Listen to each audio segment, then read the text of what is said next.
Hello dear student, welcome. तभी हम लोग नेक्स्ट टॉपिक डिस्कस कर रहे हैं टर्न अराउंड मैनेजमेंट। बच्चों लोग, need for growth of business organisation, factor affecting growth of organisation. मतलब जो तुम्हारी किताब है इसमें का एक आईएमपी आंसर यही है, क्योंकि बिजनेस को क्यों ग्रोथ चाहिए और ग्रोथ किससे होता है। ओके, तो any business organisation one goal, profit तो गोल होता है। The process of maximum profit is simple, but profit के साथ साथ और भी गोल होते हैं जिससे बिजनेस को आगे बढ़ाना है। तो सबसे पहले बिजनेस का मेन क्या है, जो फैक्टर जो ग्रोथ लेके जाएगा वो है सर्वाइवल। मतलब बिजनेस जो भी उन्होंने टिकना चाहिए, मार्केट में रहना चाहिए, भले ही तूफान आए, बाढ़ आए, वो झाड़ खड़ा रहना चाहिए। झाड़ खड़ा रहा है मतलब वापस से उठ के फिर से ग्रो होएगा।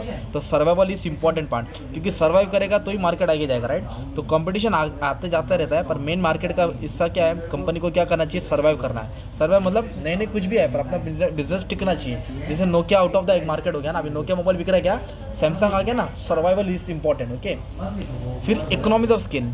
बिजनेस को देखो, ग्रोथ ऑफ फर्म में provide several economies in production. Economies of scale का मतलब होता है कि आप लोग थोड़ा माल खरीदेंगे तो डिस्काउंट भी थोड़ा ही मिलेगा, और ज़्यादा माल खरीदेंगे तो डिस्काउंट भी क्या मिलेगा, ज़्यादा मिलेगा। तो बल्क परचेज से कंपनी को डिस्काउंट मिलता है, जिससे उसका कॉस्ट कटिंग होता है, कॉस्ट कम होता है। इससे बिजनेस ग्रो होने का ज़्यादा चांस है। ओके, नेक्स्ट है owners mandate.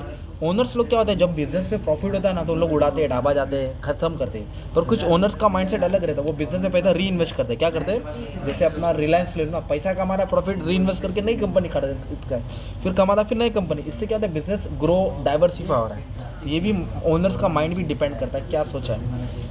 Expansion of market.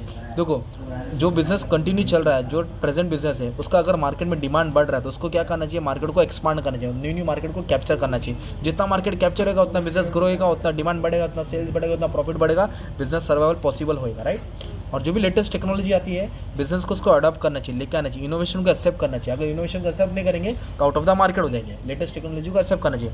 Example Nokia का डालने का, नोकिया ने क्या किया, एंड्रॉइड नहीं लिया ना, सिम्बियन लेके आया ना, जिसके कारण वो उसका सेल्स खत्म ही हो गया। ये तो कनेक्टिंग पीपल अब खत्म हो गया ना भाई वो। फिर है प्रेस्टीज एंड पावर। प्रेस्टीज मतलब नाम, शोहरत, corporate image. The more size of the business firm increase more in Prestige. जितना बड़ा बिजनेस बनेगा उतना उसकी प्रेस्टीज बढ़ती है, नाम बढ़ता है, उतना पावर उसको मिलेगा, और जितना पावर मिलेगा उतना फिर बिजनेस में उसको आगे लेके में कोई रोक नहीं सकता। एग्जाम्पल रिलायंस, बिजनेस फैलते गया, अदानी बढ़ते गया, उन लोगों को प्रेस्टीज नाम मिलते गया, पावर आते गया, नए नए प्रोजेक्ट मिलते गए, तो इसीलिए बिजनेस ग्रो होता है। This are the reason. Okay, government policy.